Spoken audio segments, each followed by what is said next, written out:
Salibonani guys, and welcome back to my YouTube channel. It's your girl Ulungi aka Uluzipho, and I'm back with another video. Channel, go subscribe, like, share, click the notification bell so that you will get notification post story without wasting your time. Another day, another story. Since story is apply neguphi umfana ubaba umfana eshadisa umfana nesilwane ngoba efuna ukukhuphula umcebo wakhe.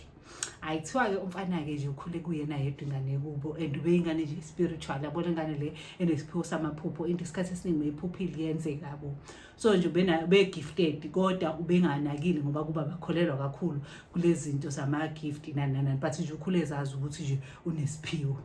Even though ke ukuthi isiphiwo sakhe azisithathwe serious. Hayi thiwakhuleka umfana kusukela esayingane nje kumuntu waziwazi ukuthi yangane there's something special ngayo ukuthi nje akaze beze beyisukumela. Hayi okay fine thiwakhule umfana bemdala mayekhule bamdala babakhe phela uyi-entrepreneur yabo wahlezi ihlangana nabantu abahlukahlukene e-network yabo. Hayi this one time ukushuthi uba wakhe amxoxela ethi yazini khona intombi engiyibonile enhle ekamngani wami but angifuni ukukhuluma kakhulu angifuni ukukuforcela ukuthi uyithande but ngajabula uma ungathandana nayo yabo ingane isuke ekhaya right mabe ukuthi nje usufuna ukushada kube yiyona ngane ongayiconsider ukuthi uyishade ngajabula nje ukuthi kube umalwazana wakwami. Hayi ufana nabe curious vele wayesiku stage sokuthi usengathandana yabo. Hayi ufana be curious kuba bakhona ke arrange idinner between yena nobaba khona nengane yakhe nayo mfana abo bayi same age group nje yabo beqamba manga bethi bazoba mentorisha ubaba ngale ufuna intombazane yakhe kube yona ezothatha into zakhe nalo baba lo naye uthi ufuna umfana wakhe kube yena mangabefa ozokwazi ibusiness ukuze thatha into zakhe. So i-meeting was about that. Hayi kuthiwa ngempela makufika lapha kuthiwa umfana abone isimondi yasase-India yabo lo muntu onobuhlo obungakholakali kubone lobo buhlo lobo bu-unbelievable. Hayibo kuthiwa membonto wamfana vele melt engazazi nokuthi ethini engazazi nokuthi ayithini sithiwa nje washock nje isikhathi eside for a long time until bexoxe bechazelana ngamabhizinisi. Uyaqala ukumisa le family akayazi akaze yibone. Hayi kube mnandi kube nje yaya and then after i-break ke bexoxeke nalabo babe just to catch up ukuthi bazane yabo intombazane nomfana. Hayi inkulumo yabo nje ubona ukuthi iyaflow akusho ukuthi nento banayo isi brief ngale ukuthi nangu umkhwenyana yabo uthi kuthiwa imfana nentombazane inkulumo iflow kamnandi. And then they ended up creating ama-date abo bodwa abagcina bethandana ke. Hayi thiwa mangabe sebethandana ke kube right kube njalo. Hayi abazali beforcelele nje ubaba umfana wentombazane nje athi nje ngeke eforce umfana ukuthi ngeke nje uzolento ufane seyasebenza manje se right. Yes kodwa ubaba wakho uthekeni ufuna kubo yena ozobamba leli gasi yakubo kodwa uyasebenza egcine nje u-right financially u-stable.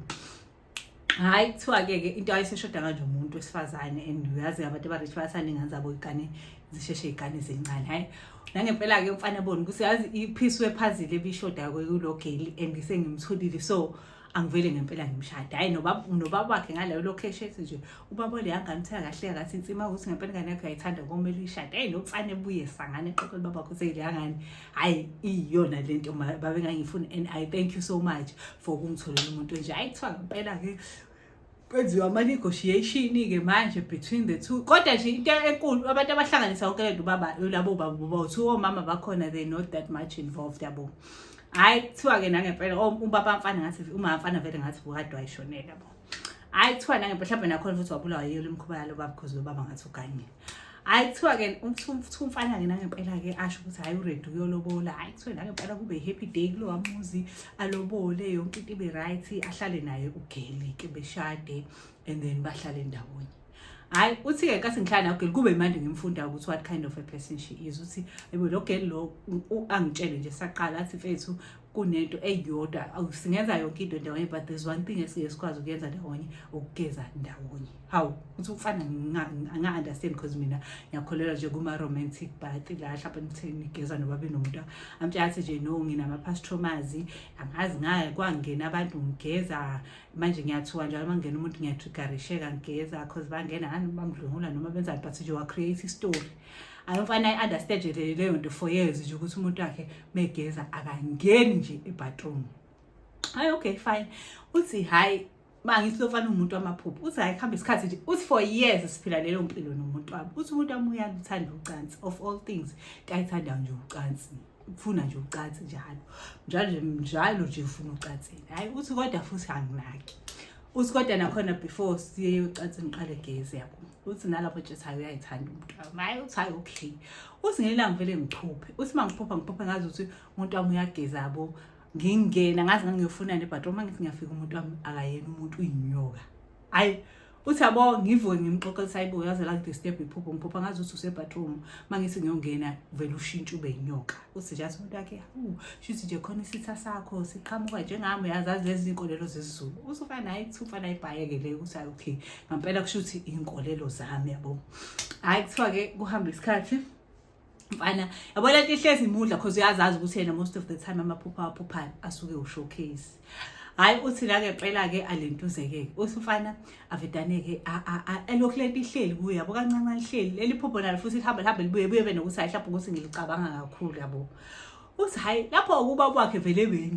inquphunga wanedwa shada le ntombazana umfana ubaba wakhe waba rich more yezwa uhlaphe kwaba 7 times ubrich baba yezwa uthi nalapho futhi angisekho that much involved with business because senginomuzi wami akasana ndaba nento eningi nobaba vele focus emzini wakho ngifuna abazukulu emenza isilimo hayi usugayike this one time umuntu amegeza ayibo ilokhu ibuya lento ngiyayicabanga ubhizi yageza ngiyokho ngiyayicabanga lento ubhizi ngiyageza ngiyalokho ngiyayicabanga lento le uthi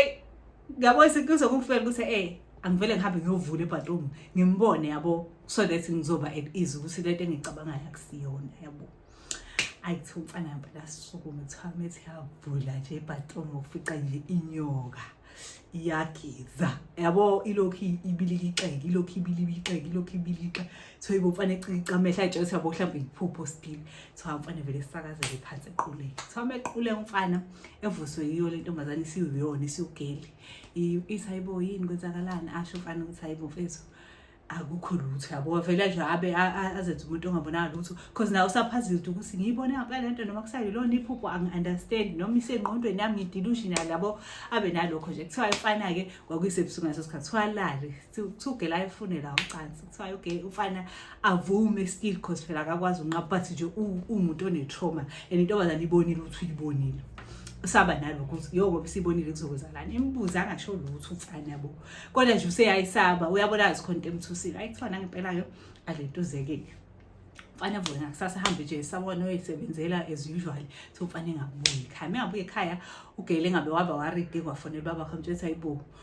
umfana ngathi usembonile yabo kanje because ubaba wakhe knew iqiniso lonke benobaba lo wentombazana hayi so ke ubaba mfana bewaride lokho efonela umfana engayibambi ifoni efonela umfana engayibambi ifoni ayifana sayibambi ifoni athi hayi baba ngisemeetingini